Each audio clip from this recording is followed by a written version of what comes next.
buenos días a todos los amables oyentes en esta mañana de su radio Inti Raymi.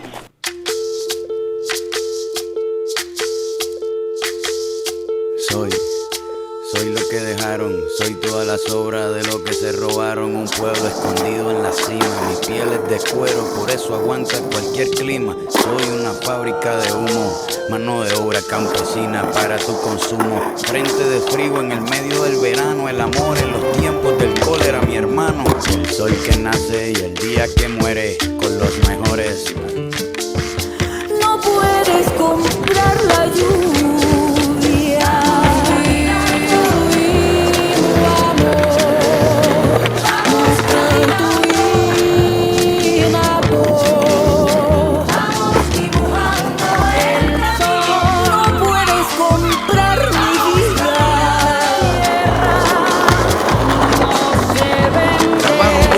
Pero con orgullo, aquí se comparte, lo mismo es tuyo.